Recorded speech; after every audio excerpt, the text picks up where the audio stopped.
Hey everybody, this your boy Jay Mason inside the Time Machine on WUAG-FM, playing the best of new and old school hip hop, R&B, and everything else in between. With me on the phone right now, I have Monica and Tara, former members of the late 80s, early 90s R&B girl group, the Gyrlz. Tara, Monica, welcome to the Time Machine.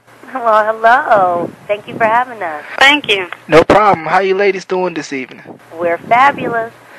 Okay, I can understand that. Now, let's go ahead and get into it. When did you ladies get your start singing prior to the Gyrlz?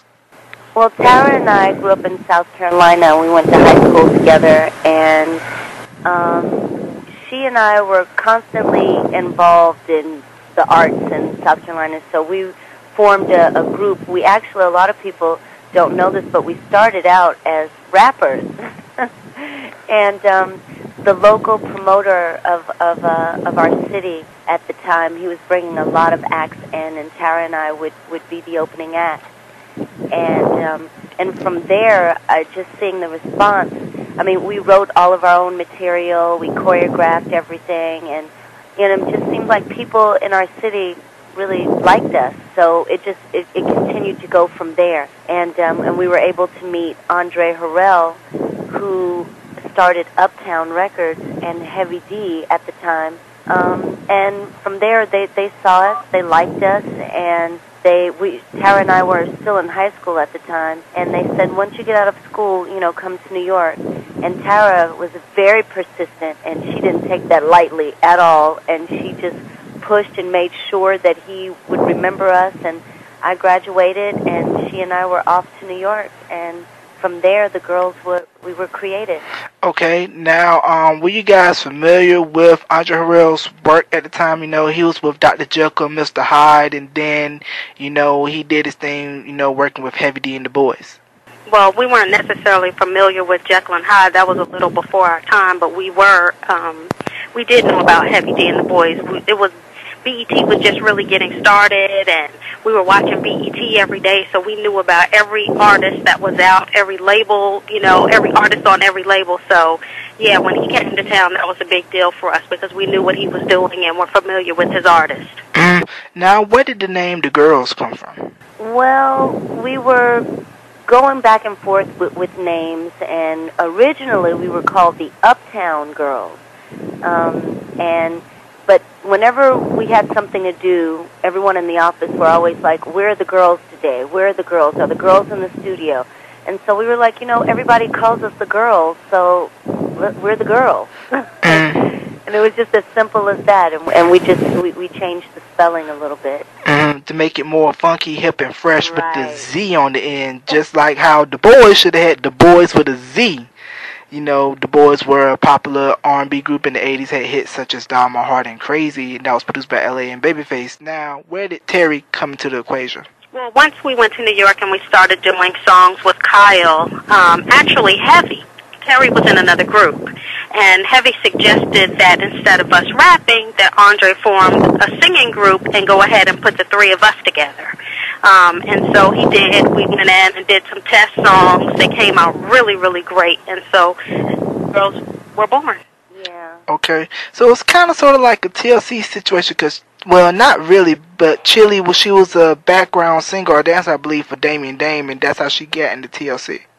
Well, exactly. Yeah, she was a dancer, but yeah, it was kind of sort of like that, because Tara and I were pretty much a package deal. We had come from South Carolina, and they knew they wanted to do something with us, and they had heard both of us singing, and they were like, wait a minute, you guys can sing. And they already knew Terry, and they wanted to do something with Terry. And so like Tara said, they put us in the studio. We did some songs, and, I mean, they came out. So it was magic. We knew that we had something, and so did everyone else. Right. Now, how did you guys land to be background singers for I'll Be Sure? Well, at the time, Al was our label mate, and he was about to go out on tour and needed background singers, and Andre thought that would be a perfect way to launch us and also to give us some experience on bigger stages. And so we actually had to audition not only for Al, but for his record company at the time, and they loved us, and so he was able to make it work. Right, yeah, definitely, because I remember seeing the Rescue Me video, and I just caught it just now that you guys were in the video jamming and feeling it in the video, you know. Oh, That's yeah. right. I mean, honey, when we heard that we had the opportunity to sing background for Al, which would have then opened the door for us to go on the Heartbreak Tour, I mean, we stayed up every night rehearsing. We put our own routine together. Every single night, we wanted it that bad, and that's actually what it takes. You know, we really came together as a group and practiced the harmonies and making sure that our routine was tight. And when it was time for the audition, we actually showed up to the audition in uniform. You know, we wanted them to really see the visual, and it landed us the job. We got it. It was awesome. Now, tell me about the making of the debut album, Love Me or Leave Me, which I believe came out in '88, correct? It was made in Kyle West's basement. He had a basement studio and a 4-track. With a big old dog that we were scared of. Yeah, we would go to his basement, and we made the record probably in about a month or so. We did. We did. So it was very homemade, very organic. Very Oh, much definitely. so. You know, back in those days, you didn't have songwriters. You had to be a songwriter. You had to have in-house producers, and which I think ultimately really is the best way to do it, because your artists actually have an opportunity to grow. So we were just sort of thrown in a situation and told, make an album, and we just had to show and prove. Right, and you guys definitely did, because If It's Games You're Playing, big single, and then Jam Jam If You Can, another big single. Now, tell me about the video for If It's Games You're Playing, which I believe one of you guys just discovered just recently through another website, and looking back on it, like the Jeeps and the outfits, and just like, wow, what were we thinking? But it was hot at the time. Yeah, well, it was definitely hot at the time. Dapper Dan, who resided in Harlem, everyone knew him for making all of this MCM gear, and so it was pretty hot that we came out with that Wrangler, and it had the MCM leather interior, and you know, it made sense at the time, and people loved it, and we loved it. We thought we were just too much, honey. Yeah, so you guys thought y'all were balling while blasting the cassette of Johnny Kemp Just Got Paid, along with Guy. Exactly.